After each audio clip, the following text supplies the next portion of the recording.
السلام عليكم، كنتمنىكم تكونوا بخير وعلى خير. نتوما كتشاهدوا الفيديو ديال اليوم. كيف ما كتشوفوا جبت لكم واحد الكيكه بنكهه الليمون او البرتقال اللي كتجي خطيره. الا بغيتي شي كيكه بنينه وفيها نكهه الليمون فكنصحك بهذه، غتحمر لك وجهك، وانا متاكده مع السر كيفاش تطلع لك الكيكه في الفران وتجيك طالعه وبنينه ومفشفشه. ما نطولش عليكم، غندوزو ديريكت المكونات. بالنسبه للمكونات البنات، في كيف ما كتشوفوا ما فيهاش بزاف ديال المكونات تعقيدات. كيكه بسيطه، كلشي متواجد في البيت. بالنسبه هنا اول حاجه عندي دانون. بالنسبه دانون راه اختياري، يعني ممكن ديروه ممكن ما ديروش. انا حيت واجد عندي فدرته.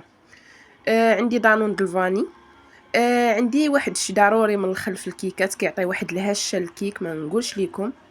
عندي 3 البيضات. عندي كاس ديال الليمون، كاس الا ربع ديال الزيت، وكاس ديال سنيده. هادو راه كيهزوا كاس ديال العنبه. واحد ليمونه وحده مبشوره. وبالنسبه للطحين فانا غنقول لكم شحال هزات ليا. انا راه هزات لي 3 كيسان ديال الطحين. هزات لي 3 كيسان ديال الطحين. جوج ساشي د الخميره حمراء، وواحد ساشي د الفاني. صافي هادو هما المكونات. هنا كنجيب البول فين غنخدم. كيف ما شفتوا راه درت فيه واحد قبيصه ديال الملح. كندير دوك 3 ديال البيضات اللي اكيد يكونوا بدرجه حراره المطبخ باش كيطلع البيض. كنزيد داك الساشي ديال الفاني، تا هو سكر فاني. كنطلع البيض مزيان حتى كيتضاعف الحجم ديالو، يعني غطلعوه ماشي حتى يطلع يولي في شكل الجينواز. المهم انا غنوريكم. المهم كيطلع حتى يعني كيبيض الخليط. صافي، يعني هذا هو السر الاول، هو ملي كتطلعوا داك البيض مع سنيده. بحال الكيكه ما كتجيش ملعلعه بالزيت، يعني كتجي الكيكه ديالكم ناشفه. فهمتوا؟ هذا هو السر ملي كتطلعوا داك البيض. صافي هنا كيف ما شفتوا غنستمر في الخفق.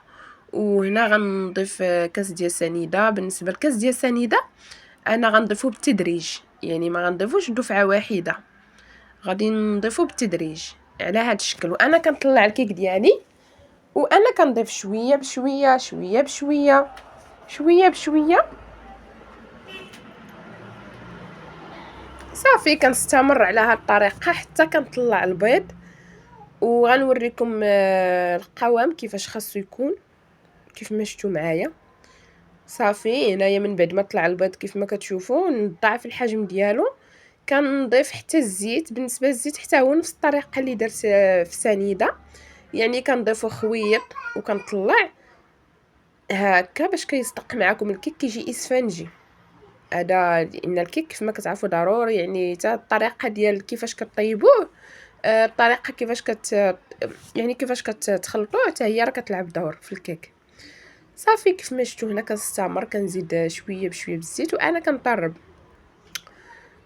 صافي كيف ما شفتوا معايا وكيف ما شفتوا راه الخليط راه ضعف الحجم ديالو.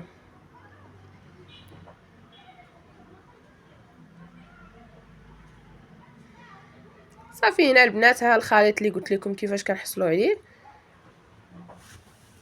كنزيد داك القشور ديال الليمون.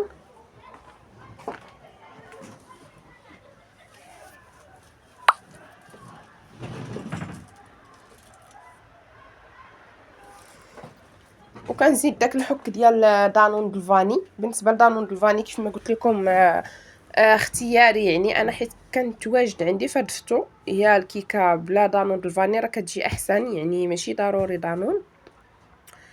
ايوا صافي كيف ما شفتوا معايا هنا كنزيد داك دانون دلفاني حتى هو، وكنخلط بالخلاط واحد شويه وصافي غنحبس. غنكمل بالخلاط اليدوي.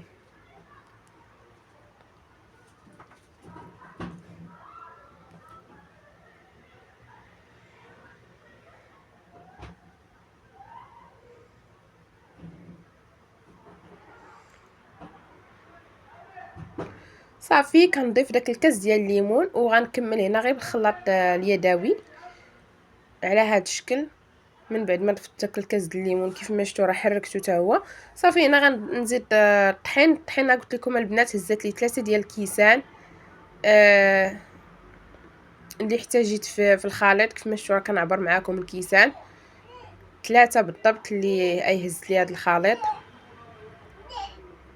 كندير كل كاس وكنغربل وكنخلط، ما كنضيفش الطحين دفعه واحده، يعني كنضيفو زعما على دفعات 3 مرات متفرقه. كنزيد دوك الساشيات ديال الخميره خمارات حتى هما كنضيفهم كنغربلهم. وهنا انا غادي نبدل هذا البول لانه كيف ما شفتوا تبارك الله الكيكه عطات الخليط كتير، فانا هنا غنبدل البول لانه صغير.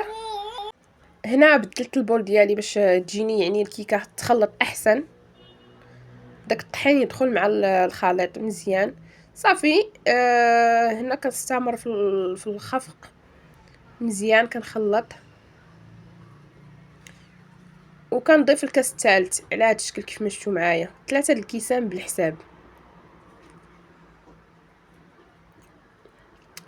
صافي. غنضيف الكاس الثالث من بعد غنضيف واحد بالنسبه واحد المعلقه صغيره ديال الخل ونخلطها.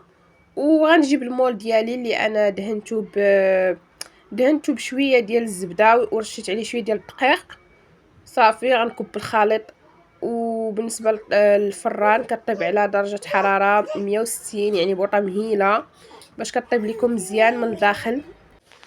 كطيب على بوطه مهيله كيف ما قلت لكم درجه الحراره 160.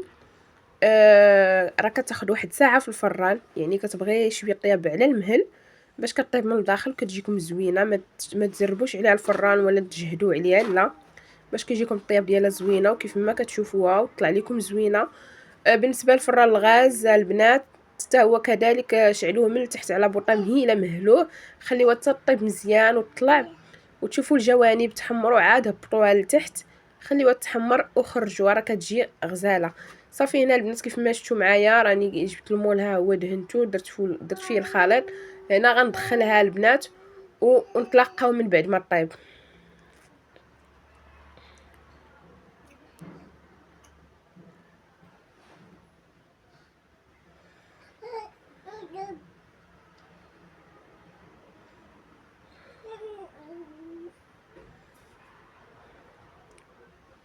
ايوا هنا من بعد ما طابت الكيكه شوفوا كي كتجي راني دهنتها بشويه الكوفيتير رشيتها شويه ديال اللوز ايفي اللي كان متواجد عندي صافي. كيجي المنظر ديالها هكا كتجي غزاله البنات. هنا راه يلاه خرجتها مازال سخونه يعني قلت خليتها تبرد عاد غنقطعها. المهم كنتمنى تعجبكم. شكرا لكم بزاف البنات، ما تنساونيش من اللايكات بارطاجيو الفيديو مع الحباب والصحاب وفعلوا الجرس باش يوصلكم كل ما هو جديد. كنحماق عليكم، شكرا لكم بزاف وبسلامه عليكم الى فيديو اخر ان شاء الله.